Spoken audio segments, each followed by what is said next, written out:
My name is Carmen.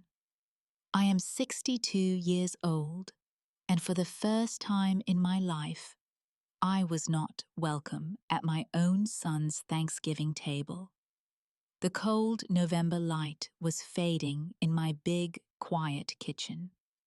I was stirring my cranberry sauce, the one with the orange zest my husband Arthur always loved. The house felt so empty without him. I picked up the phone to call my daughter-in-law Elise, just to confirm what time I should come over tomorrow. I could already smell the pies. Her voice was sweet as sugar when she answered.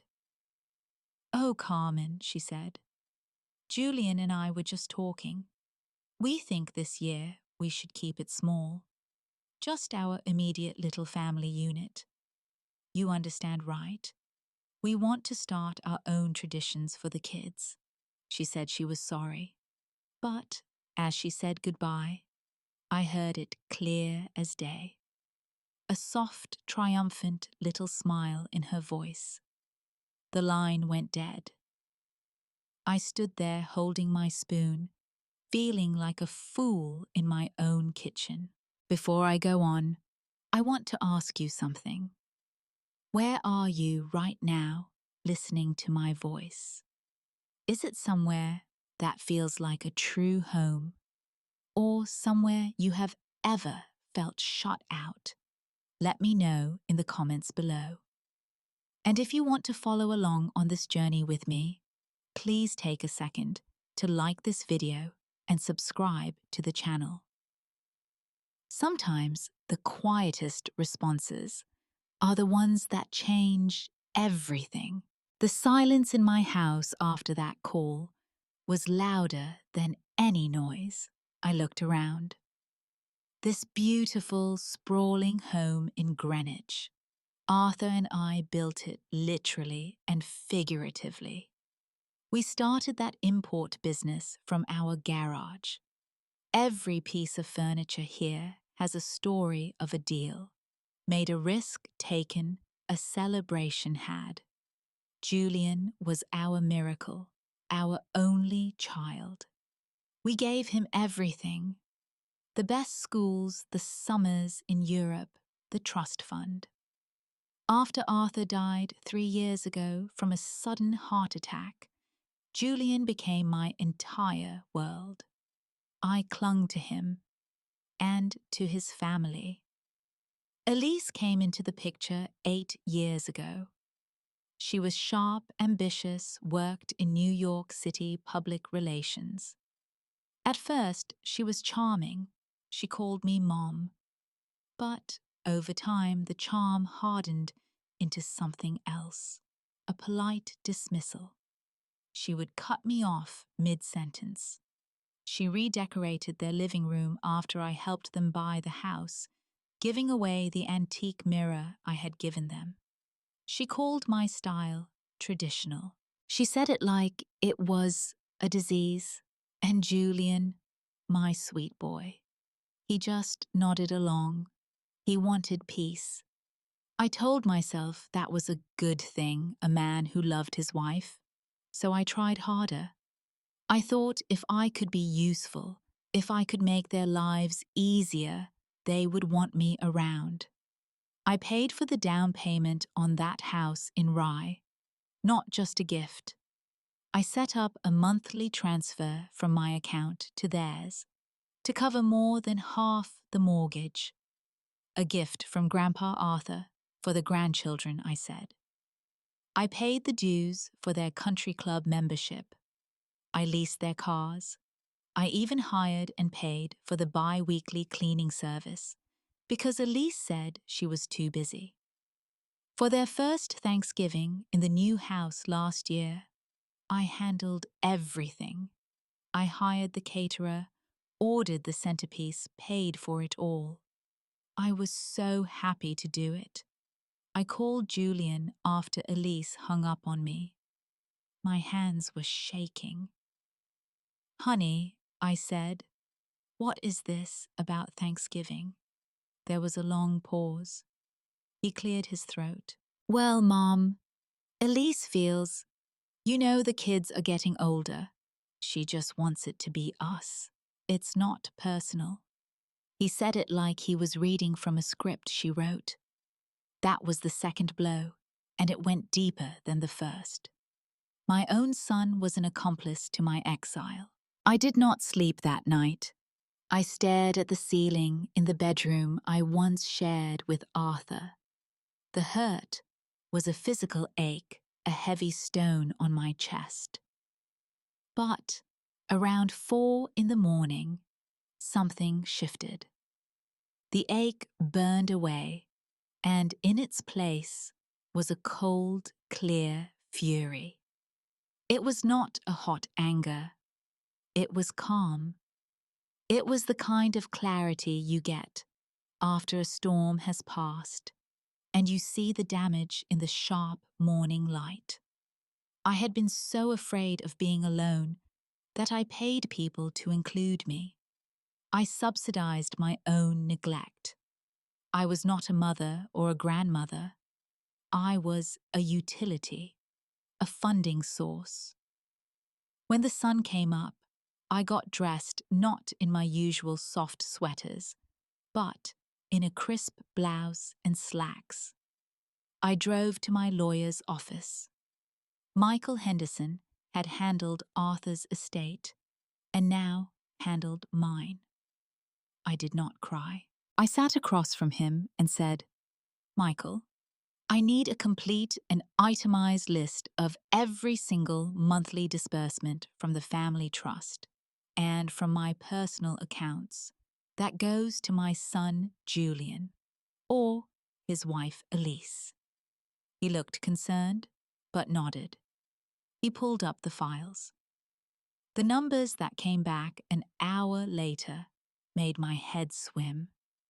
Between the mortgage supplement, the car, leases, the club, dues, the cleaning service, the insurance premiums I covered, and the random gifts and trip funds, it was averaging over $12,000 a month. $12,000 a month, and for what? For the privilege of being uninvited to Thanksgiving. I thanked Michael.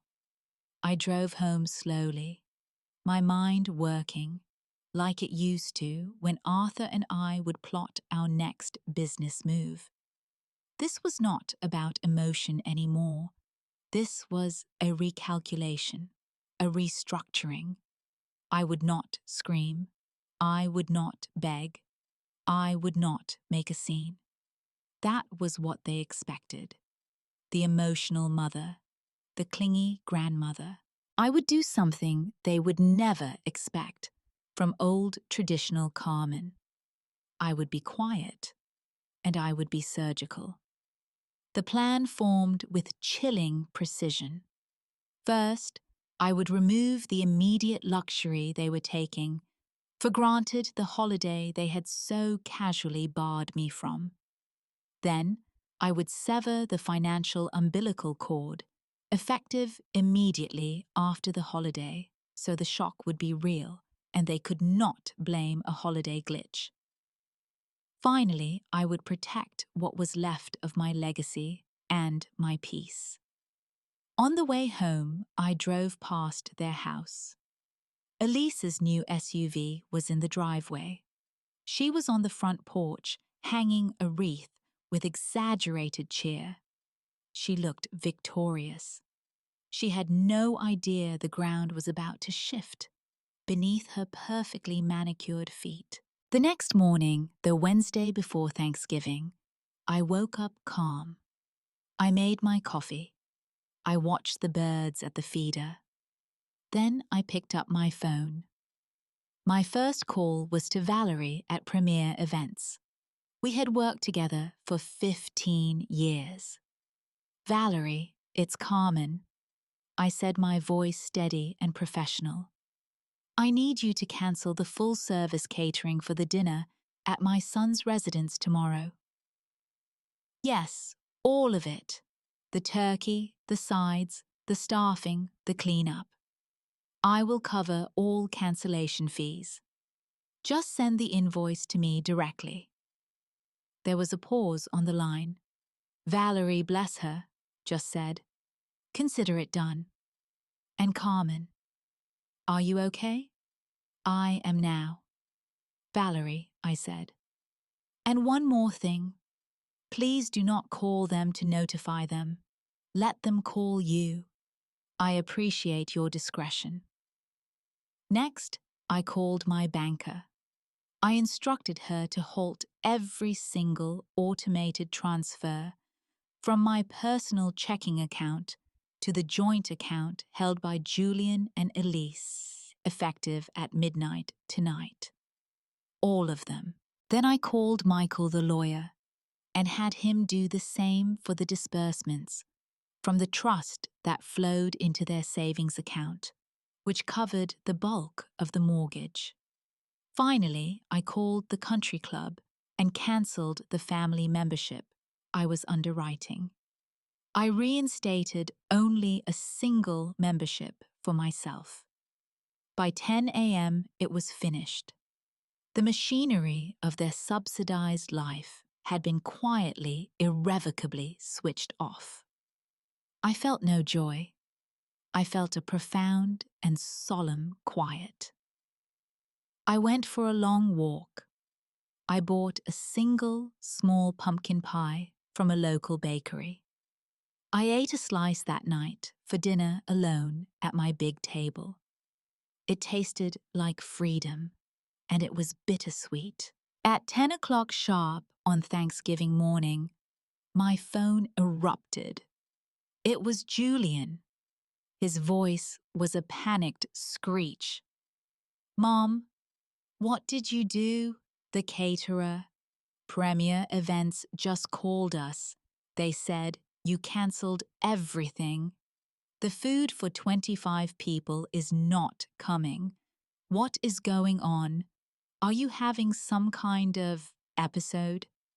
I held the phone slightly away from my ear. When he paused to gasp for breath, I spoke. My voice was calm, flat, like a still pond. "Hello, Julian. Yes, I cancelled it." I understood from Elise that this was to be an intimate, immediate family celebration. I assumed that meant you and Elise would be handling the intimate, immediate family preparations. "I'm sure you'll manage." There was sputtering on the other end. Then the sound of the phone being grabbed. Elise's voice came on, shrill and razor sharp. "You vicious old woman! How dare you? Do you have any idea the humiliation you have caused us? Our guests are arriving in a few hours. You will fix this right now. You will call them back and pay them double to come." I let her rage for a moment. When she stopped, I said quietly, "Elise, you were very clear. You did not want me there. I am respecting your boundary. And I have decided to respect my own financial boundaries as well. From now on, you and Julian will be responsible for all the costs associated with your lifestyle. Have a happy Thanksgiving." I ended the call. I pictured the beautiful, silent chaos that must have been unfolding in their perfect home. The empty oven, the silent doorbell, the hungry children, the frantic phone calls to grocery stores that were already closed. I did not smile. I simply turned my phone to silent and went to read a book. The following week was a cascade of desperate communication. First, angry texts from Elise calling me names I will not repeat. Then pleading voicemails from Julian. "Mom, please, we can talk about this. You have to understand the position you put us in. We had to spend a fortune at the only gourmet market open." Then a handwritten letter arrived from Elise. It was full of flowery apologies, and talk of a terrible misunderstanding. It felt as authentic as a $3 bill.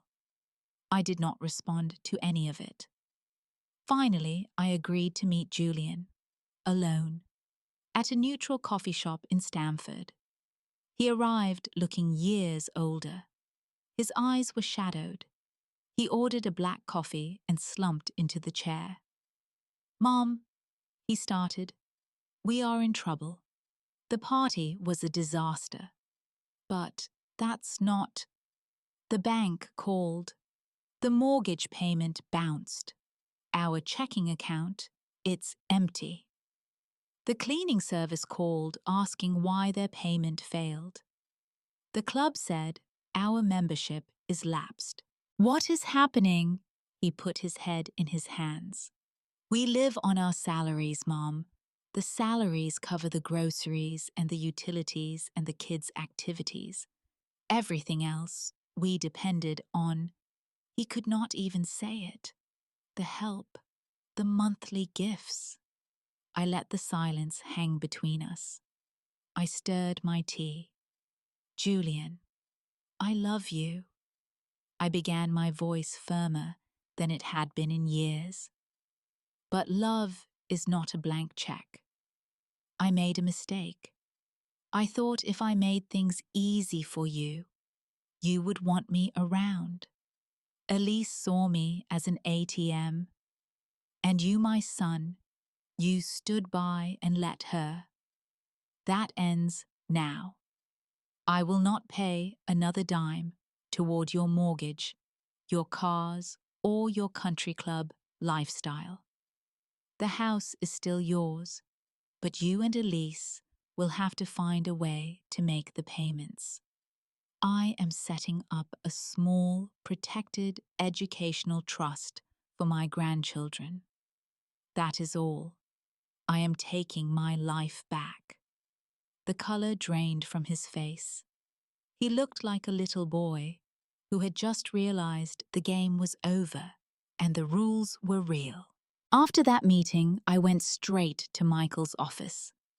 We drew up new documents. My will was rewritten. The family trust was restructured. The majority of my estate, the fruit of mine and Arthur's lifelong work, was now directed to charities. We had always believed in a museum fund, a literacy program, a heart research institute in Arthur's name. The educational trusts for the grandchildren were locked down, inaccessible to Elise or Julian for anything but direct tuition. I sold one of my unused cars.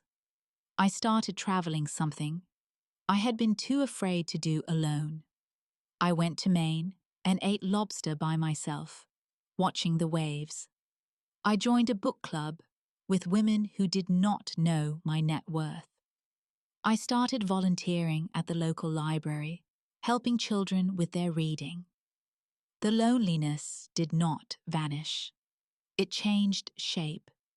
It became a space for me, not a prison. Julian calls now sometimes, not often. The calls are stiff at first. He tells me about the kids' soccer games. He does not ask for money. Once, about 6 months later, he said, "Elise is looking for a part-time job. The market is tough." There was no blame in his voice, just a statement of fact. I simply said, "I am sure she will find something." It was not forgiveness. It was not reconciliation. It was a new, fragile, and honest distance. And it was better than the expensive lie we had been living before. This journey taught me that unconditional love sometimes needs very clear conditions for your own soul. Loving someone does not mean letting them erase you. My silence in the face of that smile on the phone was not weakness. It was my choice not to fight a battle I could not win with words. And my quiet actions afterwards were not petty revenge. They were the reclaiming of my dignity and my autonomy. Sometimes shutting everything down is not about punishing anyone else. It is about creating the quiet space and the resources to turn the lights back on inside yourself. This Thanksgiving, I will still make my cranberry sauce, but I will share it with my new friends from the book club. People who come for my stories, not for my subsidies. And that tastes like true belonging. Now I would love to hear from you. Have you ever had to set a really difficult boundary with family? How did you find the strength? Share your story in the comments below. If this story resonated with you, please give this video a like. It really helps support this channel. And if you haven't already, subscribe and hit the notification bell so you don't miss the next real-life story. If you know someone who might need to hear this message about quiet strength, please share this video with them. Thank you so much for listening to my story today. Wishing you peace and the courage to build a table where you are always welcome.